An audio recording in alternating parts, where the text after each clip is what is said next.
let's prepare some delicious Mysore pak. Now this will take a lot of effort as well as time.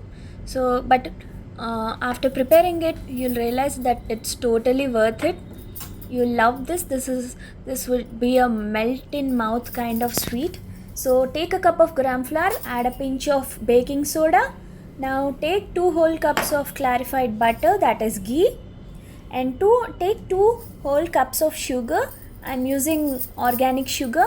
Now take the clarified butter in a vessel and start heating it. You want it to be piping hot while the preparation. So take a pan at the same time and then add this 1 whole cup of gram flour and start stirring and start roasting it.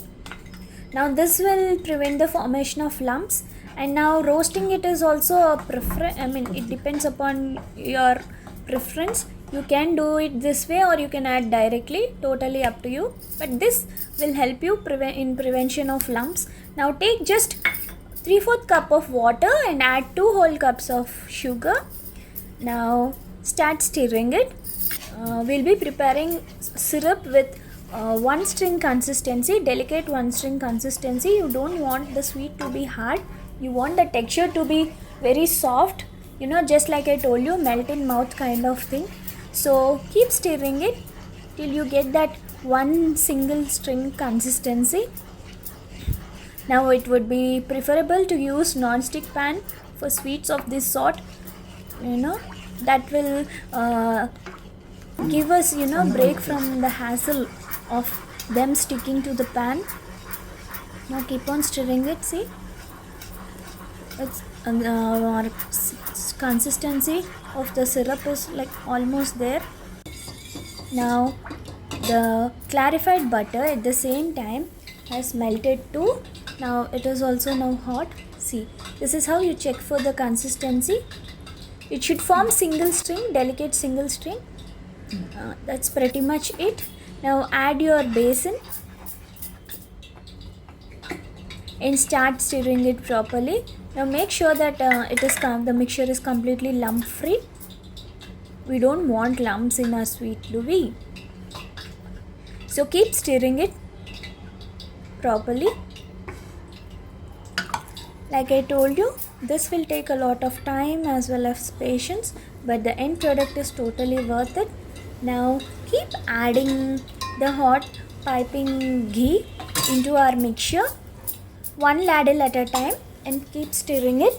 So this forms the major part of making Mysore pak. This is all we'll be doing from now onwards. We'll keep on adding 1 ladle of ghee from time to time and keep on stirring it.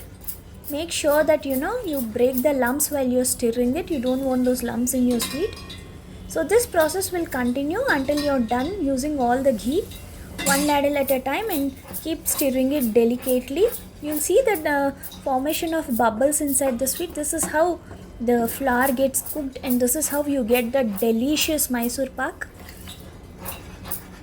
Now keep on stirring it. Now you'll be having a lot of exercise to your hand stirring it, but then, like I told you before, it's totally worth it. The taste is totally worth all our effort and time and our ingredients we're using. See, that is how. Make sure that your clarified butter is hot, but if you find it to be very hot, you can switch it off for a minute or two until it cools down a bit. But you don't want it to be very cool or get solidified. You want it to be in that liquefied form throughout the preparation of the sweet. Since ghee, it might get burnt easily. Make sure that it is in sim, and keep on checking your clarified butter from time to time.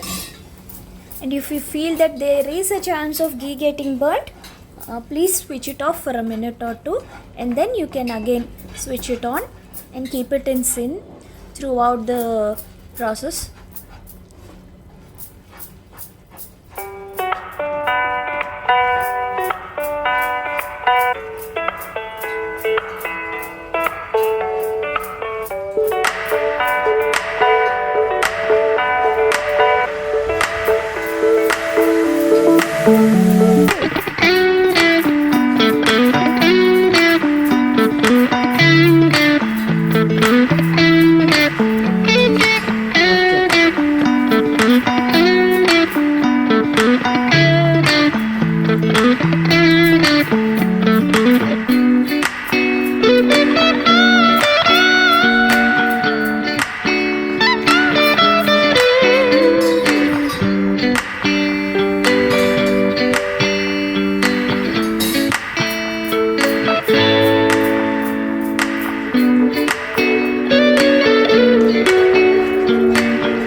As you can see, now the mixture is bubbling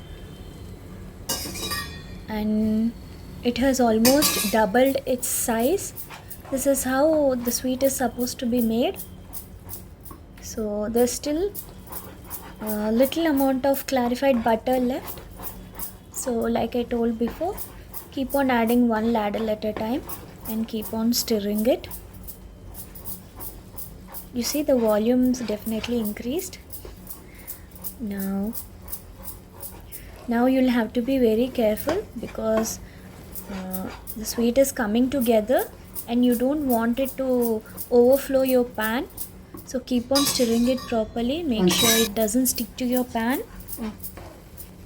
See, this is the reason why usually when you plan on storing your sweet, make sure that you take a bigger vessel, because when the sweet is piping hot, it keeps on overflowing. You don't want that to happen. There will be a lot of product wastage. That's why make sure that you use a bigger pan, as well as while storing the sweet, take a larger vessel or box to store it, because when it is hot, it it keeps overflowing and there will be a lot of product wastage. We don't want that. We want all the sweet, the delicious sweet for ourselves, isn't it? We just don't want them to get wasted. So be careful. Our sweet is almost getting done. So keep stirring it carefully.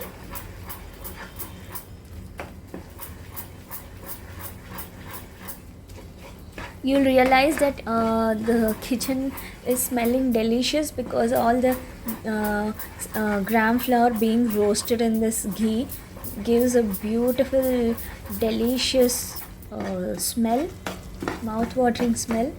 It will be like you just can't wait to get a taste of it. So you'll be even more anxious once the sweet is getting done. You want to taste it, you want to know how it tastes like. But be very careful, since the mixture will be very, very hot and the vessel will be very heavy. So while transferring it to a pan, be very, very careful. So as I told you before, I've taken a bigger bowl. For the amount I've used, it doesn't need such a big bowl, but because the sweet consistency is of that sort, I have taken a bigger one. After a few minutes it will go down, but when it is hot, it will be like that, all puffed up. Now my kitchen was smelling extremely delicious while we were preparing the sweet, and we couldn't wait to get our hands on it.